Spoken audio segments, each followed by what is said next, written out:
यहोवा परमेश्वर ने जितने बनेले पशु बनाए थे उन सब में सर्वदूत था।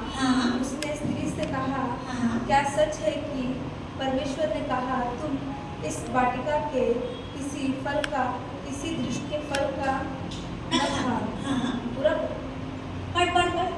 स्त्री ने सर्प से कहा, इस वाटिका के वृक्ष को फल हम खा सकते हैं, पर जो वृक्ष वाटिका के बीच में है उसके फल के विषय में परमेश्वर ने कहा है कि न तो तुम उसे खाना और न उसको छूना, नहीं तो मर जाओगे। परमेश्वर ने क्या कहा कि इस वृक्ष में फल तो लगे हैं, पर इस वृक्ष के फल के इस वाटिका के वृक्ष में बीच में एक पेड़ है जिसके विषय में परमेश्वर ने कहा कि उसे न खाना न छूना, नहीं तो तुम मर जाओगे। आगे बढ़ेंगे। तब सर्प ने स्त्री से कहा, तुम निश्चय न मरोगे, वरन परमेश्वर आप ही जानता है कि जिस दिन तुम उसका फल खाओगे उसी दिन तुम्हारे आंखें खुल जाएगी और तुम भले और बुरे का ज्ञान प्राप्त करोगे, परमेश्वर के तुल्य हो जाओगे। आमीन। देखिए, उस दिन हमने सुना प्रार्थना, है ना? प्रार्थना के बाद आता है अब ये वचन। हालेलुया। इस वचन में परमेश्वर ने 3 लोगों के बारे में बताया है, एक आदम, एक हवा और एक सांप, जो शैतान के रूप में आया था। आदम और हवा को परमेश्वर ने एक सुंदर गार्डन दिया जहां सब कुछ भरपूरी से था। अदन की वाटिका, जिसका नाम है अदन की वाटिका, जहां पर सब कुछ भरपूरी से भरकर रखा गया है। और आदम और हवा को सिर्फ कहा गया था कि तुम चाहे कोई भी चीज ले सकते हो, पर इस वृक्ष के फल को मत खाना और ना ही छूना। अगर उस वृक्ष के फल को तुम खाओगे या छुओगे तो तुम मर जाओगे। और शैतान ने अपनी प्लानिंग शुरू कर दी। शैतान ने स्त्री को बहकाया और स्त्री ने उस फल को खाया, जिससे उसकी समझ खुल गई। हालेलुया। तो जब हम ये वचन पढ़ते हैं तो हमें क्या समझ में आता है? अभी आराधना ने भी पढ़ा, मैंने भी शॉर्ट में बताया, हमें क्या समझा? आदम और हवा ने क्या किया?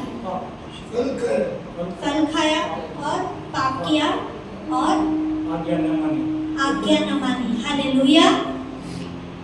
प्रार्थना तो हम करते हैं, पर बहुत बार हम आज्ञाओं का पालन नहीं करते। और सबसे बड़ा एग्जाम्पल परमेश्वर ने इस वचन में दिया है। हालेलुया। परमेश्वर ने आदम और हवा को क्लियर कट कहा कि इस वृक्ष का पेड़ मत खाना, और उन्होंने फिर भी उस पेड़ से फल तोड़कर खाया।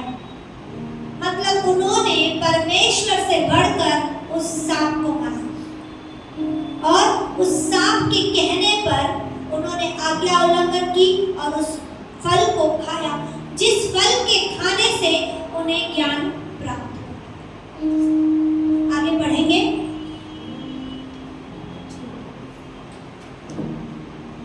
जब स्त्री ने देखा कि उस दृष्टि का फल खाने के लिए अच्छा और देखने में मन भावुक और बुद्धि देने के लिए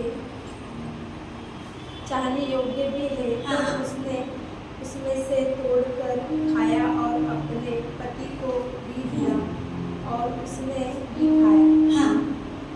आगे बढ़।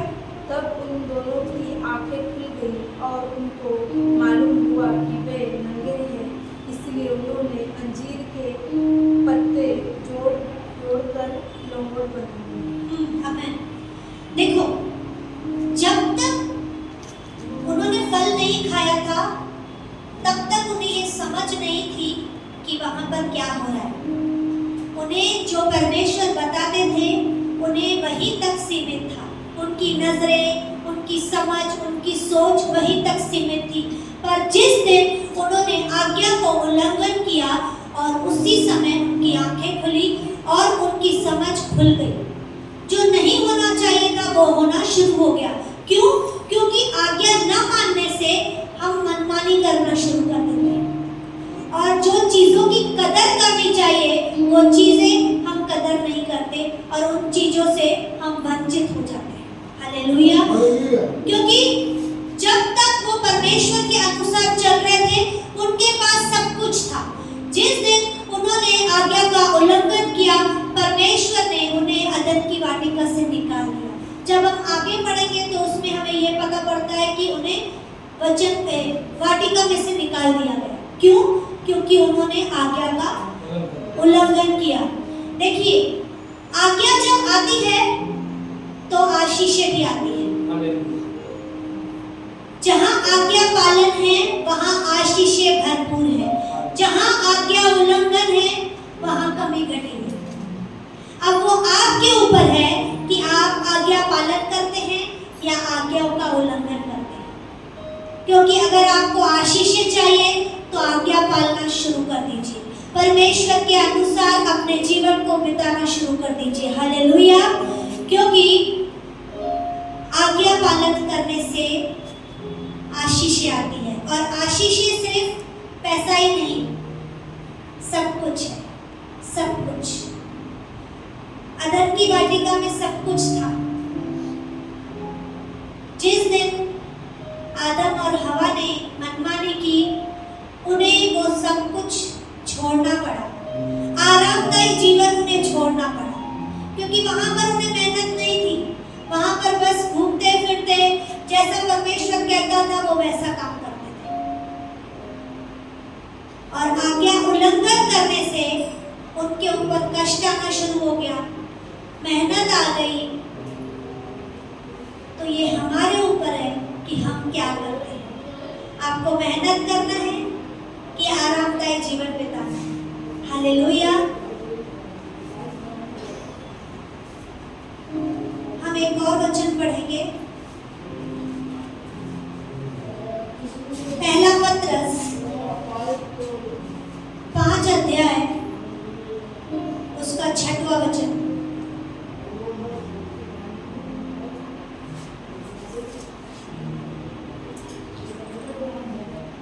इसीलिए परमेश्वर के बलिदान हाथ के नीचे दीनता से रहो। इसीलिए परमेश्वर के बलिदान हाथ के नीचे दीनता से रहो, जिससे वह तुम्हें उचित समय पर बढ़ाए। आमीन। देखो वचन में कहता है कि जब हम परमेश्वर के बलवंत हाथों के नीचे रहेंगे तो वो हमें सही समय पर बढ़ाएगा। और सही समय कब आता है? जब हम उसकी आज्ञाओं को मानते हैं, जब हम उसके वचन के अनुसार अपना जीवन बिताते हैं, जब हम प्रार्थनाओं को करते हैं, जब हम उसके वचन के अनुसार अपने जीवन को वैसा ही बनाते हैं जैसा परमेश्वर चाहता है। हालेलुया। उत्पत्ति का ही पढ़ेंगे, उसका 10 वचन पढ़, पहले का 10, हाँ ये तीसरे का 10। उसने कहा, मैंने तेरा शब्द हमारी में से सुनकर डर गया, हाँ। क्योंकि मैं नंगा था। हाँ, एक उसने कहा, मैं तेरा शब्द बारिश में सुनकर डर गया। शब्द मतलब होता है आज्ञा। पहले भी इस वचन में लिखा गया है, तब यहोवा परमेश्वर जो दिन के ठंडे समय वाटिका में फिरता था का शब्द उसको सुनाई दिया। तब आदम और उसकी पत्नी वाटिका के वृक्षों के बीच यहोवा परमेश्वर से छिप गए। जब शब्द आया तो वो डर गए, जब शब्द आया तो वो छुप गए। क्यों? क्योंकि शब्द एक आज्ञा है। शब्द क्या है? आज्ञा। और परमेश्वर ने एक वचन में कहा कि मेरी भेड़ें मेरा शब्द सुनती है, मेरी भेड़ें मेरा शब्द पहचानती है। जो परमेश्वर की संतान है वो उसकी आवाज को सुनते हैं, समझते हैं और उसके अनुसार अपना जीवन भी बिताते हैं। हालेलुया।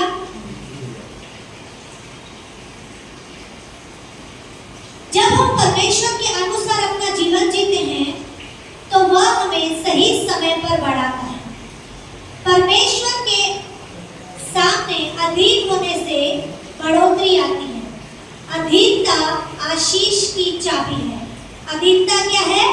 आशीष की चाबी है। जब आदम और हवा परमेश्वर के साथ मिले थे तो उनके पास आशीषें थी। जब वो शैतान के साथ मिले तो उन्हें आशीषें थी क्या? उनमें आशीषें नहीं थी, उनके पास तकलीफें आनी शुरू हो गई। जब हम आगे वचनों को पढ़ेंगे तो उसमें क्लियर लिखा है कि कैसे उनके ऊपर मेहनत आई, कैसे उनके ऊपर पीड़ा आई। क्यों? क्योंकि उन्होंने क्या किया? सहभागिता को छोड़ दिया। जो परमेश्वर के साथ रिश्ता था उसे छोड़कर वो शैतान के साथ अपना रिश्ता बना लिया। जब उन्होंने शैतान के साथ अपना रिश्ता बनाया तो आदम कहता है कि मैं छिप गया, आपकी आवाज सुनकर डर गया क्योंकि मैं निर्वस्त्र था। क्या परमेश्वर को पहले ही नहीं पता था कि वो निर्वस्त्र है? परमेश्वर को तो पहले ही पता था। उसे परमेश्वर को बताने की जरूरत ही नहीं थी क्योंकि परमेश्वर ने उसे खुद ने बनाया। पर उस समय उसको क्या करना चाहिए था? जब परमेश्वर ने उसे बुलाया तो उसे परमेश्वर के पास जाना था, पर वो अपने पापों के कारण वो छुप गया क्योंकि उसने क्या किया? उसने अपनी मनमानी की। मनमानी क्यों की? क्योंकि उसने वो फल खाया। जब हम परमेश्वर के साथ रिश्ता तोड़ते हैं तो हमारी समझ काम करना बंद कर देती है, जैसे हवा के साथ हुआ। और तब हवा ने क्या किया? न पति की सुनी, न परमेश्वर की सुनी, उसने शैतान की सुनी। जब हमारी सहभागिता शैतान के साथ आती है तो हमारी समझ काम करना कम कर देती है और जिस बात में हम पति को या अपने घर वालों को लेकर चलते हैं, हम उन बातों में उन्हें छोड़कर अपनी समझ को लेकर चलना शुरू करते हैं। और वो जो रिलेशन पिता और आदम के साथ था, जो परमेश्वर और आदम और हवा के साथ था, वो वही रिश्ता टूट जाता है। उन्होंने क्या किया? समर्पण को अपने हाथों से तोड़ा। परमेश्वर ने नहीं तोड़ा, पर आदम और हवा ने खुद ने उस समर्पण को तोड़ा। जो समर्पण उनका वहां पर था, अदन की वाटिका में था। जब वो वहां पर रहते थे, वो एक एक चीज परमेश्वर से पूछ के करते थे, परमेश्वर के अनुसार कार्य करते थे। पर जिस दिन उन्होंने वो फल को खाया, उस दिन उन्होंने न परमेश्वर से पूछा, ना ही कुछ देखा, बस जैसा उसे बहकाया गया वो वैसा बहक गई और उसने आज्ञा का उल्लंघन कर दिया। हालेलुया। क्योंकि संगति क्या करती है? बुरी संगति बुरी बातों को लेकर है और अच्छी संगति अच्छे विचारों को हमारे अंदर रखो। इसीलिए परमेश्वर ने कहा बुरी संगति अच्छे चरित्र को बिगाड़ती। तो हमारी संगति किसके साथ है वो बहुत डिपेंड करता है हमारे आत्मिक जीवन के लिए। हालेलुया। परमेश्वर के साथ रिश्ता जोड़ना वो हम पर निर्भर है। परमेश्वर तो लेकर आता है। परमेश्वर ने आदम और हवा को भी बनाया, उसके साथ रिश्ता भी उसका बहुत अच्छा था, पर क्या परमेश्वर ने उस रिश्ते को तोड़ा? परमेश्वर ने नहीं तोड़ा, आदम और हवा ने उस रिश्ते को तोड़ा। जब रिश्ता टूटा तो क्या आदम परमेश्वर के पास गया कि प्रभु मुझसे गलती हो गई, मुझे माफ कर दे? वो छुप गया क्योंकि उसकी समझ खुल गई। उसे ये एहसास हुआ कि मैंने बहुत बड़ी गलती कर दी। और जब हमसे भी बहुत बार गलती होती है तो हम छुपते हैं अपने घर वालों से, परमेश्वर से। हम उन गलतियों को लेकर भागते हैं और वो बातें हमारे अंदर घर करती जाती हैं, जिसके कारण जो रिश्ता हमारा परमेश्वर के साथ होता है वो वहां पर टूटते जाता है। ऐसा लगता है कि किसी को पता नहीं पड़ा, पर आपका जीवन जो परमेश्वर के साथ था, आपके जीवन में जो अद्भुत गवाहियां हो रही थी, वो बातें होना बंद हो जाती है। धीरे धीरे बातें बंद हो जाती हैं और वो रिश्ता परमेश्वर के साथ टूटता जाता है। परमेश्वर अपना हाथ पकड़े रहता है, वो अपना हाथ हम पर ऐसे रखे रहता है, पर हम भी उस हाथ से हटते जाते हैं। और जब हटते जाते हैं तो वो आशीषें धीरे धीरे धीरे हटती जाती है। हमें ऐसा लगता है कि अरे मैंने तो पाप कर दिया, किसको पता थोड़ी पड़ा, ना मेरे पति को पता पड़ा, ना मेरे बच्चों को पता पड़ा, ना मेरे घर वालों को पता पड़ा। पर जिस दिन परमेश्वर की लाठी उठती है, उस दिन सारे पाप बाहर आ जाते हैं, क्योंकि परमेश्वर का कैमरा 24 घंटा ऑन रहता है। मोबाइल का कैमरा बंद हो जाएगा, सीसीटीवी कैमरा बंद हो जाएगा, पर परमेश्वर की नजरों का कैमरा कभी बंद नहीं होगा। इसीलिए परमेश्वर ने कहा संगति मायने रखती है, संगति बहुत जरूरी है। आपकी संगति किसके साथ है, आपको ये सोचना है, आपको उस संगति के साथ चलना है। अच्छी संगति अच्छी बातों को लेकर आएगी, बुरी संगति आपके जीवन को बर्बाद कर देगी। हालेलुया। तो हमें खुद सोचना है कि हमें क्या करना है, हमारा रिश्ता परमेश्वर के साथ बनाए रखना है कि उस रिश्ते को तोड़ना है। हालेलुया। ये हम पर डिपेंड करता है।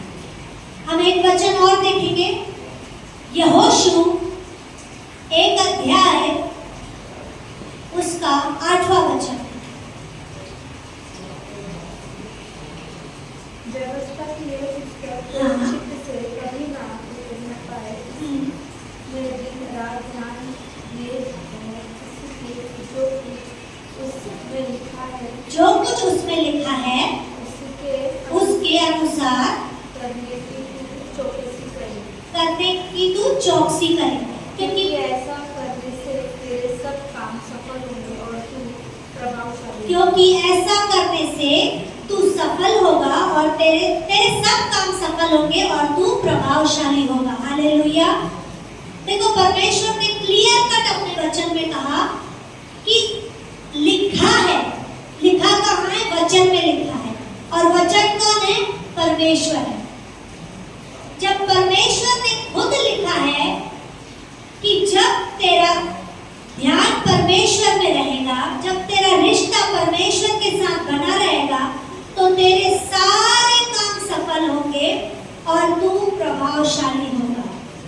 तो ये मायने रखता है कि आपकी संगति, आपका रिश्ता परमेश्वर के साथ कैसा होना चाहिए। आपको अपने कामों को सफल बनाना है, प्रभावशाली करना है, तो आज्ञा पालन करना बहुत जरूरी है। सफल जीवन जीने के लिए अपने रिश्ते को परमेश्वर के साथ बनाए रखना जरूरी है। हालेलुया। देखो शैतान ने क्या किया,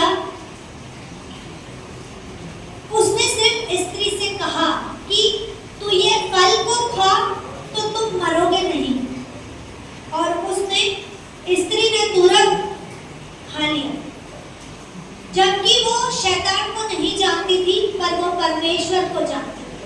वो परमेश्वर के साथ रहती थी, घूमती थी, फिरती थी, क्योंकि परमेश्वर उनके साथ आता था और अदन की वाटिका में घूमता था। तो उसी रीति से जब हम परमेश्वर के साथ चलते हैं तो हमें पता है कि परमेश्वर हमारे जीवन में क्या क्या कार्य करता है, क्या सही है क्या गलत है, हमें समझता है। और जिस दिन आप गलत करते हो तो आपके अंदर से एक आवाज भी आती है, आपने ये महसूस किया होगा। जहाँ भी, जरूरी नहीं है कि व्यभिचार, जरूरी नहीं है कि दारू, जरूरी नहीं है कि जुआ, अगर आप किसी से लड़ाई भी कर लेते हो तो आपको एहसास होता है कि मैंने उस लड़ाई में भी ये गलत शब्द बोल दिए, मुझे ऐसा नहीं बोलना चाहिए। क्यों? क्योंकि आपके अंदर परमेश्वर का वचन है, और वही वचन हमें संगति में रहना सिखाता है, वही वचन परमेश्वर के साथ हमारा रिश्ता बताता है। हालेलुया। तो हमारे ऊपर है कि हम परमेश्वर के साथ रहते हैं कि शैतान के साथ? क्योंकि वचन में लिखा गया है, हवा ने शैतान को अपने घर में खुद प्रवेश कराया। उसने दिखाया, उसने बोला कि ये फ्रूट खा, और हवा मस्त गई, भाई आजा भाई, देख मैं ये खाता हूँ। उसने इनवाइट किया शैतान को अपने घर में। उसी रीति से हम भी गलत बातों को अपने घर में इनवाइट करते हैं, अपने घर में प्रवेश कराते हैं। शैतान को हम खुद लेकर आते हैं। शैतान वहां पर खड़े होकर बताता है, वो हमारे ऊपर है, हम शैतान को अंदर आने दे रहे हैं कि उसको भगा रहे हैं। आज अगर आपके घर में कुत्ता आएगा तो आप क्या उसको बिठाएंगे? अरे आजा बैठ, सोफा पर आकर बैठ। आप उसको बराबर घर से भगाओगे, लकड़ी लेकर भी भगाओगे। तो जब शैतान की बातें आती हैं तो क्या आप उसको भगाते हो कि उसको अंदर लेते हो? वो आपके ऊपर है। हालेलुया। परमेश्वर ने अब हमें समझ दे दी है, बुद्धि दे दी है। परमेश्वर ने कहा है कि तू मुझसे बुद्धि मांग, मैं तुझे बिना उलाहना उदारता के साथ दूंगा। और परमेश्वर ने हर एक को अपनी बुद्धि से भरा है, हमें समझ दी है कि हमें किसे अपने घर में लेना है और किसे घर से भगाना है। देखो, परमेश्वर भी द्वार पर खड़ा रहता है और शैतान भी खड़ा रहता है। अब आपके ऊपर है कि आप परमेश्वर को अंदर ले रहे हो कि शैतान को अंदर ले रहे हो, वो आपके ऊपर है। परमेश्वर भी द्वार पर खड़ा होकर खटखटाता है और शैतान भी द्वार पर खड़ा होकर खटखटाता है। तो डिसीजन किसका? हमारा होना चाहिए। हालेलुया। हमें ये समझ लेना है कि आज्ञा पालन हमारे जीवन में आशीष लेकर आते हैं और आज्ञा उल्लंघन हमारे जीवन में कमी घटी को लेकर आते हैं। हमारा रिश्ता परमेश्वर के साथ होने से हमारे जीवन में परमेश्वर की आशीषों की बढ़ोतरी होती है। हमारा रिश्ता टूटने से हमारे जीवन में शैतान की बढ़ोतरी होती है। तो ये बातें हमें समझनी है। हालेलुया। परमेश्वर इस वचन के द्वारा आप सबको बहुतायत से आशीष करेगा। आमीन।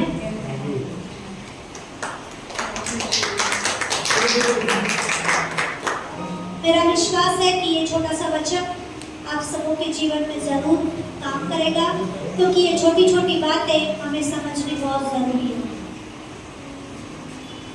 हम ऑफरिंग में जाएंगे, एक गीत ले लेंगे।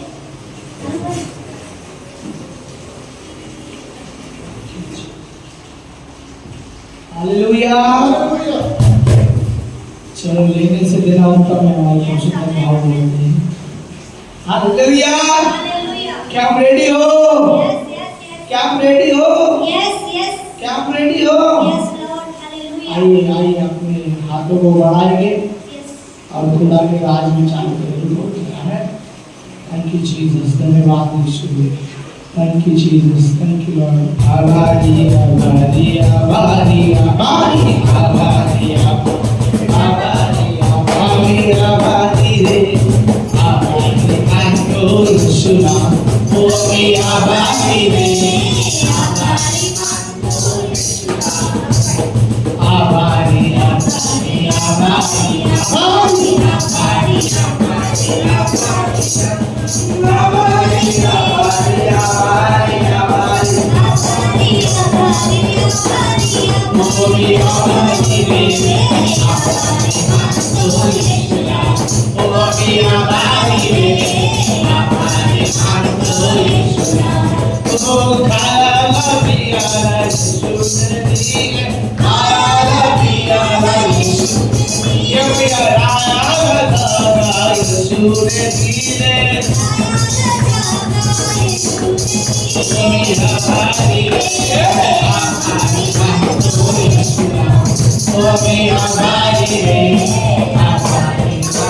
Oh,